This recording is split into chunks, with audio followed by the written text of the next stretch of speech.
Tariq Ramadan, bonsoir. Vous êtes professeur d'études islamiques contemporaines à la très prestigieuse université britannique Oxford et vous publiez L'islam et le réveil arabe aux presses du Châtelet. Alors justement, islam et réveil arabe, quand on voit que la Libye réveillée, donc libérée, immédiatement en première décision, elle rétablit la charia, est-ce que vous comprenez qu'on s'inquiète ?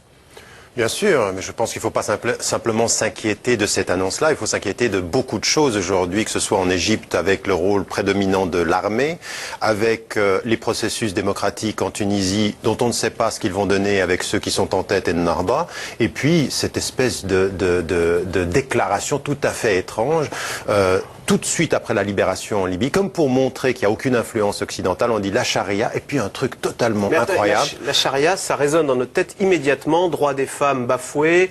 Est-ce que je caricature si je dis lapidation de la femme adultère, etc. Oui, vous caricaturez, parce qu'effectivement, c'est beaucoup plus large que cela, mais il n'a pas dit que cela, il a dit « et la polygamie ». C'est-à-dire, véritablement, il s'est positionné à distance de l'Occident, parce qu'il était critiqué lui-même comme étant un agent de la France et des États-Unis dans tout processus de libération en Libye. Donc il y a un jeu politique là derrière. Maintenant, la question que l'on doit poser, c'est est-ce que ces mouvements, et c'est la question que je pose dans le livre. Sur la polygamie quand même, vous trouvez que c'est une bonne chose ou pas? Parce que vous dites que c'est peut-être tactique, mais est-ce qu'il a raison de rétablir la polygamie? Non, il n'a pas raison. Je suis contre la façon dont il se réfère à la charia, et je suis contre cette idée que la polygamie doit être instituée pour être fidèle à l'islam. C'est totalement faux ceci. Ce qui est aujourd'hui l'inspiration, et qui devrait être l'inspiration islamique, ou qui soit en fidélité avec les principes de l'islam, c'est la justice sociale, c'est l'éducation, c'est la lutte contre la pauvreté. Or, malheureusement... Mais en France, pour nous, toutes ces valeurs qui sont nobles doivent être totalement laïques. Et curieusement, vous nous expliquez que avoir toutes ces valeurs, il faut qu'elles passent par le conduit de la religion. C'est ça qu'on ne comprend pas. Non, je ne dis pas il faut. Je dis que ce qui a été produit par une double tradition, parce que c'est pas vrai ce que vous dites.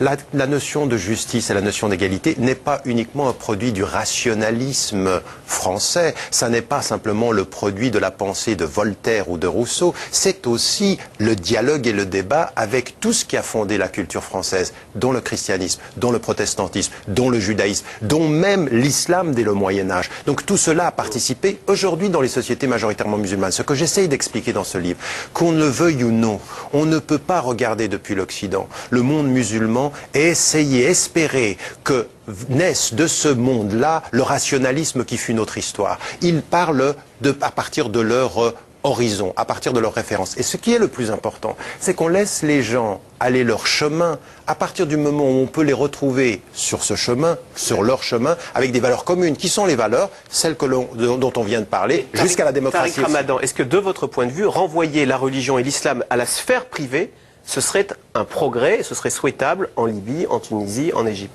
Non, mais ça ne peut pas se poser en ces termes de privé et public, parce que ceci, c'est l'histoire occidentale. Par contre, ce que vous... Non, il y a une évolution en Occident. Oui, bien sûr, mais il y a une évolution aussi dans le monde musulman. Mais l'évolution, elle n'est pas dans la sphère privée, dans la sphère publique. N'importe quelle personne qui visite la France peut vous dire que le symbole du christianisme n'est pas dans la sphère privée seulement. Il est partout. Vos vacances sont publiquement le dimanche, et c'est encore la religion chrétienne, et c'est encore la religion protestante, et le samedi, c'est encore la tradition juive. La question, elle n'est pas celle-ci. Ce qui implicitement est le plus important, et ce pourquoi il faut se battre dans le monde majoritairement musulman, c'est est-on capable de distinguer les autorités? C'est-à-dire l'autorité du religieux qui s'impose à l'État, et l'autorité de l'État qui est négociée par le peuple. C'est ça que je veux. Je ne veux pas me disputer sur le public et le privé, je veux distinguer des autorités. Est-ce que c'est pas très difficile pour les citoyens de s'opposer à une autorité politique dès lors qu'elle est un peu religieuse? Si je m'oppose, je suis un hérétique. Et donc je vais me prendre une fatwa sur la tête. Mais justement, il ne faut pas qu'elle soit...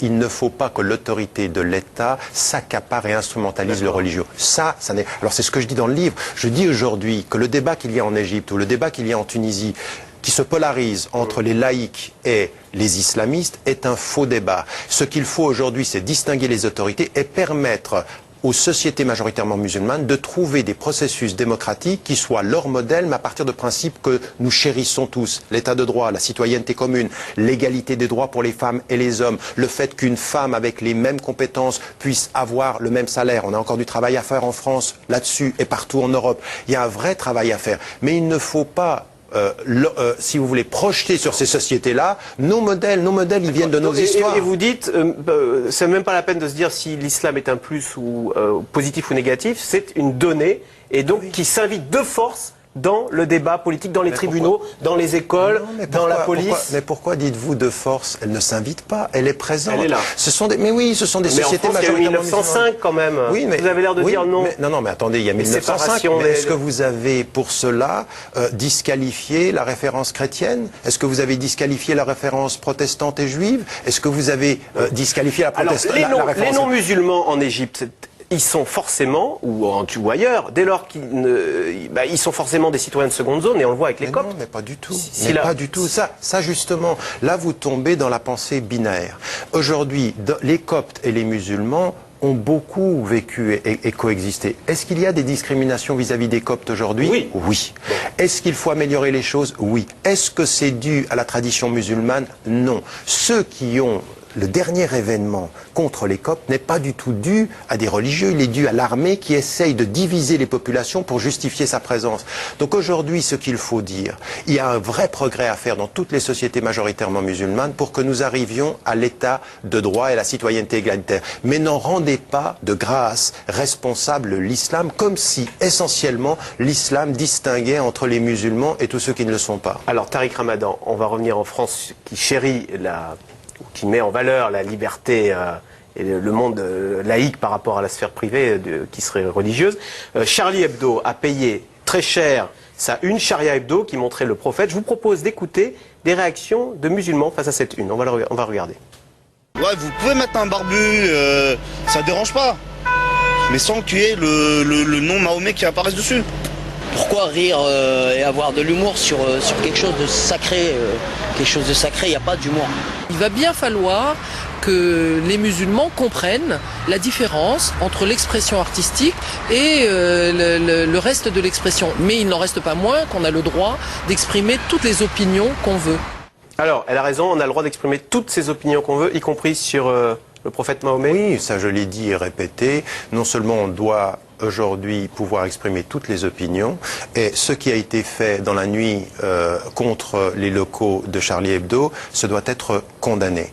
Au moment où nous disons, vous et moi, que nous avons le droit, il faut que nous le disions avec force, que nous devons avoir le droit égalitaire de faire cette critique devant tout le monde. Et dans toutes les traditions, c'est-à-dire autant dans toutes les traditions religieuses que par rapport à des individus. Et c'est pour ça que, au moment où je dis et je répète avec force qu'il ne peut pas être question d'aller à l'encontre de la liberté d'expression de Charlie Hebdo, je fais une évaluation de l'humour depuis 10 ans de Charlie Hebdo qui est à géométrie variable. Et je dis que dans cette façon... Non, c'est à géométrie variable. Mais là, si dès que quelque chose vous plaît pas, vous balancez un cocktail Molotov... C'est complètement faux. Ouais. On est bien d'accord. Ouais. Mais vous devez, avec moi, avoir le courage citoyen de pouvoir évaluer l'humour d'un journal. Et alors, si ça vous plaît pas, qu'est-ce que vous faites? On dit que ça nous plaît pas. On n'achète pas, non, mais non, mais oui. comprenez-moi bien, écoutez bien ce que je suis en train de vous dire. Ma condamnation est sans condition. Mais je